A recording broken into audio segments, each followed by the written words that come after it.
वृद्धों के दुश्मनों के बारे में बात करेंगे। क्या बात करेंगे? वृद्धों के दुश्मनों के बारे में। उनको जीरियाट्रिक जाइंट्स भी कहते हैं। ठीक है, तो सबसे पहला वृद्धों का दुश्मन है इमोबिलिटी। जब हमने ये समझ लिया कि अब हमें चलना फिरना नहीं है, हमें बिस्तर पे ही रहना है, हमें घर के बाहर नहीं निकलना है, हमें सैर करने नहीं जाना है, हमें अपने आप को हमने कन्फाइंड कर लिया रूम और टॉयलेट और बेडरूम और डाइनिंग रूम पे, तो उसको कहा जाता है इमोबिलिटी। क्या कहते हैं? इमोबिलिटी। कि हमने ये मान लिया कि अब हम वृद्ध हो गए हैं और वृद्धावस्था के कारण इमोबाइल हो गए हैं, अब हमारा चलना फिरना ठीक नहीं है। तो ये सबसे बड़ा दुश्मन होता है। जैसे ही आप इमोबाइल हो जाते हैं तो आपकी जो मांसपेशियां हैं वो कमज़ोर होने लगती हैं और शिथिलता आने लगती है, आप लड़खड़ाने लगते हैं, आप ज़्यादा चले तो गिर सकते हैं, चलने पे हाथों पैरों की मसल्स और टिश्यूज में हाइपोक्सी ऑक्सीजन की कमी होने लगती है, जोड़ स्टिफ होने लगते हैं। जोड़ जब स्टिफ होने लगते हैं तो ऑस्टियोपीनिया, ऑस्टियोपोरोसिस, ऑस्टियोआर्थराइटिस और फिर डिफॉर्मिटी डेवलप हो जाती है। तो यहाँ से वहाँ तक जाने में भी जोड़ दर्द करने लगते हैं। तो वृद्धों का पहला दुश्मन है, बोलिए क्या? इमोबिलिटी। जब हमने ये मान लिया कि अब हम चलेंगे फिरेंगे नहीं, बिस्तर पे ही खाना दे दो, बिस्तर पे ही पॉटी करा दो, बिस्तर पे ही शेव कर दो, बिस्तर पे ही टीवी चला दो, तो वो हमारा डाउनफॉल वहाँ से शुरू है। तो हमें हर वृद्ध को ये कहना है कि बाबूजी, माताजी, कीप वॉकिंग, कीप गोइंग, जितना हो सके करते रहिए, हार मत मानिए, रुकिए मत, कीप गोइंग। तो पहला हमारा वृद्धों का दुश्मन हो गया इमोबिलिटी। ठीक है, दूसरा क्या है? दूसरा है इंस्टेबिलिटी। क्या है? इंस्टेबिलिटी। वृद्धावस्था में शरीर में बहुत सारे चेंजेस होते हैं, morphological changes, physiological changes, neurological changes, जिसके कारण हमारा शरीर थोड़ा शिथिल होने लगता है और अनस्टेबल होने लगता है। आपने देखा होगा, यंग बच्चा होता है 7, 8, 9 साल का, उसको कहीं भी चढ़ा दीजिए, तर तर तर तर तर तर ऐसे चढ़ जाता है, लग रहा है खरगोश। अगर वहीं एक 30-35 साल का एक मिडिल एज आदमी या औरत को चढ़ाइए तो उसको थोड़ा सा संभालना पड़ता है कि गिर ना पड़े। और अगर वही काम एक 70 साल के व्यक्ति से कह दिया जाए तो वो नहीं चढ़ पाते हैं। अगर वो चढ़ने की भी कोशिश करते हैं तो गिरने का बहुत डर होता है। हो सकता है कि वो लोग उस समय तक आते आते छड़ी पे आ गए हों, वॉकर पे आ गए हों। तो इंस्टेबिलिटी, बॉडी पे कंट्रोल ना होना, कि एकदम से हम चलते जा रहे हैं, एकदम से गड्ढा आ गया तो पैर हमारा डगमगा जाएगा, हम गिर पड़ेंगे, एकदम से जा रहे हैं, किसी ने आवाज़ दी, एकदम से घूमेंगे तो इंस्टेबिलिटी हो जाएगी, नहीं कर पाएंगे। रात में बाथरूम के लिए उठे, नहीं समझ पाए, पैर किसी चीज़ में कारपेट पे या चप्पल पे लड़ा तो नहीं समझ पाए, गिर जाएंगे। तो दूसरा हमारा जो दुश्मन है वो इंस्टेबिलिटी।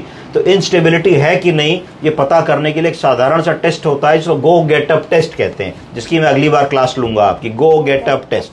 तो अगर हम गो गेट अप टेस्ट को 2 मिनट में बता सकते हैं कि हमारे वृद्धजन में इंस्टेबिलिटी है कि नहीं। तो 2 आई हो गए, पहला हो गया इमोबिलिटी, दूसरा हो गया इंस्टेबिलिटी, तीसरा है इनकॉन्टिनेंस। बोलिए इनकॉन्टिनेंस का मतलब है पॉटी और सूसू को बताने की क्षमता में कमी आ जाना, इसको इनकॉन्टिनेंस कहते हैं। तो जब ये होने लगता है मरीज में तो उसकी कॉन्फिडेंस कम हो जाती है, उसका जो सेल्फ रिस्पेक्ट और सेल्फ एस्टीम है वो कम हो जाता है। आप इस बात की कल्पना कीजिए, हम लोग कहीं घूमने जाएं, पिकनिक में जाएं, पार्टी पे जाएं, सिनेमा देखने जाएं, किसी की रिश्तेदारी में जाएं, और हमको ये कंट्रोल ना हो कि अगर सूसू पॉटी आएगी तो हम रोक नहीं पाएंगे, तो हमारे मन पे क्या बीतेगी? क्या हमारा वहाँ मन लगेगा? तो उस स्थिति को देखिए कि वृद्धावस्था में एक स्थिति ऐसी आ जाती है जब आदमी को बार बार पेशाब जाना पड़ता है। 3 लक्षण आ जाते हैं, बोलिए अर्जेंसी, फ्रीक्वेंसी, इनकॉन्टिनेंस। अर्जेंसी का मतलब अर्ज हुई तो जाना ही जाना है, नहीं जाएंगे तो निकल जाएगी। फ्रीक्वेंसी मतलब बार बार जाना, हो सकता है रात में आदमी कहे साहब 5 बार उठते हैं, तो भैया 8 घंटे की नींद में अगर 5 बार उठोगे तो सोगे कब? तीसरा इनकॉन्टिनेंस, कि जरा सा खांसे, छीके, झुके, पेशाब की थैली पे दबाव पड़ा तो थोड़ा सा पेशाब निकल गया। तो ये बुजुर्गों का तीसरा सबसे बड़ा दुश्मन होता है। तो 3 कौन कौन से हो गए? Immobility, instability, incontinence. अगला आइए इम्पेयर्ड मेमोरी। क्या हो गया? Impaired memory. जैसे जैसे उम्र बढ़ती है ब्रेन के न्यूरॉन्स में कमी आने लगती है, ब्रेन के सेल्स वीक होने लगते हैं, और एजिंग के कारण बहुत सारे लोगों में याददाश्त में कमी आने लगती है। वो आप उनके पास जाओगे तो दादी बाबा बोलेंगे अच्छा बेटे आ गए, और कहाँ हो आजकल, क्या कर रहे हो? तो तो उनको पता है कि तुम जॉब कर रहे हो कि पढ़ाई कर रहे हो, उनको तुम्हारा नाम भी पता है, पर वो धीरे से कह देंगे मुन्नी आ गई, देखो बबू आ गया, देखो बेटा आ गया, और बेटा कैसे हो, या तुम्हारे और भाई बहनों से तुम्हारा नाम कंफ्यूज करेंगे। तो इसको धीरे धीरे कहते हैं इंटेलेक्चुअल इम्पेयरमेंट। क्या कहते हैं? Intellectual impairment. इसका मतलब है कि ब्रेन से जो इंफॉर्मेशन हमें वापस लानी है, यानी कि कौन आया, उसका क्या नाम है, क्या खाया, कब खाया, हमारे देश का राष्ट्रपति कौन है, हमारे देश का प्रधानमंत्री कौन है, हमारे कितने बच्चे हैं, हम कब पैदा हुए, हमारी बर्थ डेट कब होती है, हम कब रिटायर हुए, हम कहाँ काम करते थे, हमारा हाई स्कूल हमने किधर से किया। ऐसे वो सवाल होते हैं जो ज़िंदगी में कभी भी आदमी नहीं भूलता है, पर अगर आप इन सवालों को भी पूछेंगे तो आपको ऐसा लगेगा कि मरीज़ इसका सही जवाब कई बार नहीं दे पा रहा होता है। तो ये वृद्धों का चौथा और मोस्ट इंपॉर्टेंट जो है दुश्मन होता है, क्योंकि जब मानसिक रूप से कोई कमज़ोर हो गया और शिथिल हो गया तो फिर वो अपने छोटे बड़े डिसीजंस नहीं ले पाता, छोटे बड़े काम नहीं कर पाता,